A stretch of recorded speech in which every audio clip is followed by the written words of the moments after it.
You're gonna have to forgive me a little bit. I'm definitely in my 2-on mode, so I'm just piecing this whole idea together. But this guy Jason Jorjani, something like that. I believe it's Jason Jorjani. It's got to be it. He's on the Danny Jones podcast or Danny Jones show. I just watch everything on YouTube. I mostly stick to YouTube. If I had more room on my device, I would get onto Rumble, and I do Rumble too. I recommend Rumble if you want more free speech. But to stay with the times, to make sure you're getting every lick of news, YouTube. But anyways, just to jump right in here. So Jason Jorjani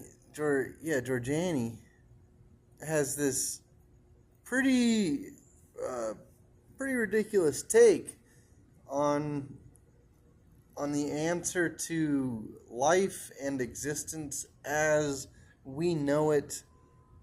As far as the human race is concerned. So, a lot of people like to say it's just a simulation.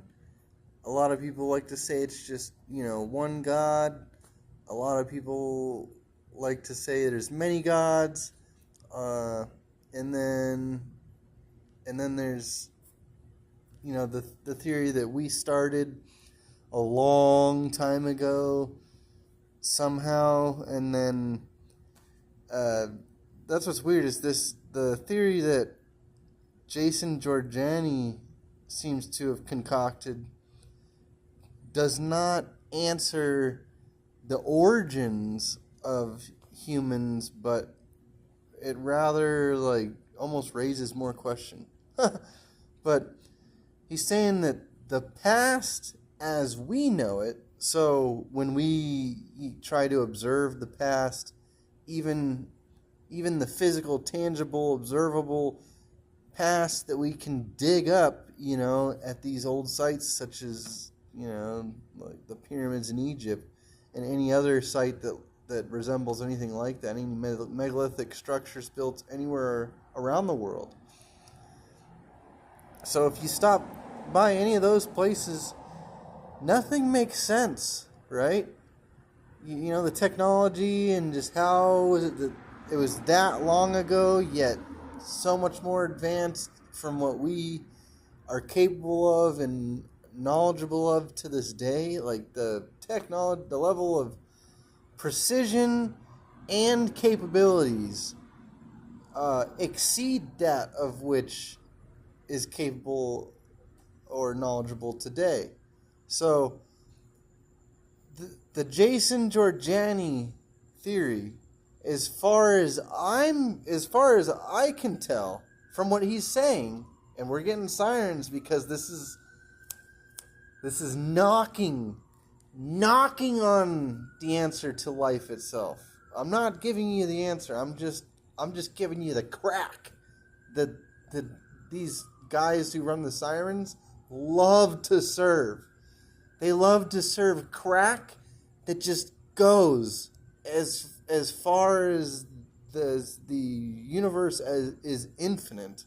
They love to serve up crack cocaine that comes in the form of YouTube videos or whatever, some in the form of garbage media. We'll just call it what it is.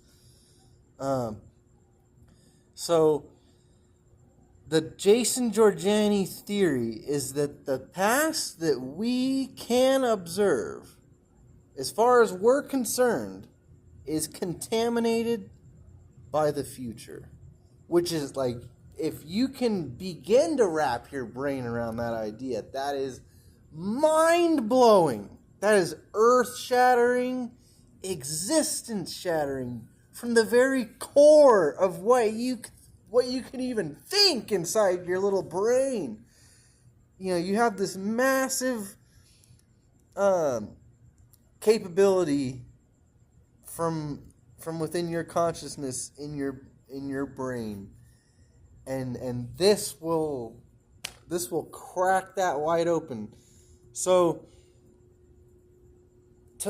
time travel is supposed to be mathematically on the table as far as we are concerned with the knowledge that we have, right?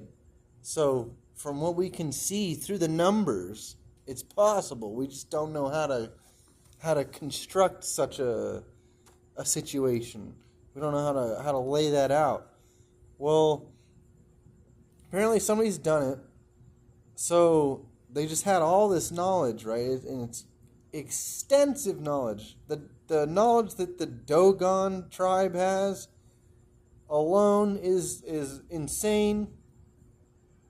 And then you have the megalithic structures that span the entire world.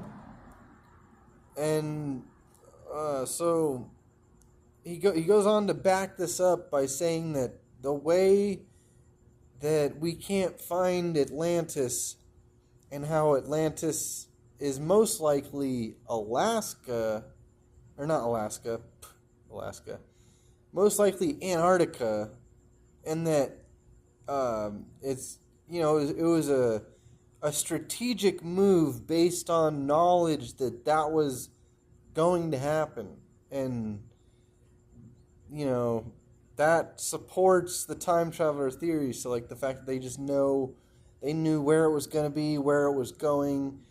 They picked it knowing it was going to freeze over, maybe, is the idea. And it was a strategic way of preserving that. So it's kind of weird. It's I think I put it in a video that there's potential that our race are the ones that we are the slave race that does a lot of the groundwork for the society that utilizes the pyramids, which that would blow your mind right there. That's a shot in the dark. I'm just saying that's a potentiality if there's that much time travel hoopla going on. So just make sure I'm still recording. Okay, yeah. Let's see. So, if there's that much going on, there's potential that we do a lot of the work, or that our civilization, some way or another. So that's insane. That's just crazy. So it does make sense though, because the fact that, from what we can see in the megalithic structures, it shows that whatever society did that had achieved singularity, which is something that is far beyond the advancement of the technology that we know of today, which is crazy. And then how does that make sense? Well, if it's from the future and we're viewing hieroglyphs from a future society that went back in time and inhabited our society that we can see, that's as much sense as I can make out of it. I don't know how time travel works. And then that would explain why a lot of people keep pointing back at it's a simulation, because then the Big Bang Theory is that there's either a series of Big Bangs and that will just continue to happen, and then the way they map that out is it shows like one Big Bang, it's like a string of Big Bang, an actual physical, like tangible string of Big Bangs, versus the flip side of the Big Bang Theory, where there's one and only Big Bang that we're inhabiting currently, versus we're inhabiting like a Big Bang that's along the line of many Big Bangs.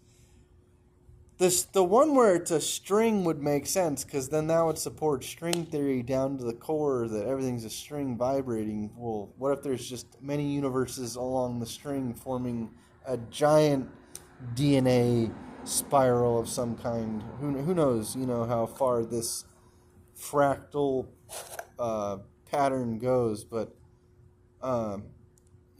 we're either in one Big Bang or a string of Big Bangs, but if we're in one, how does that make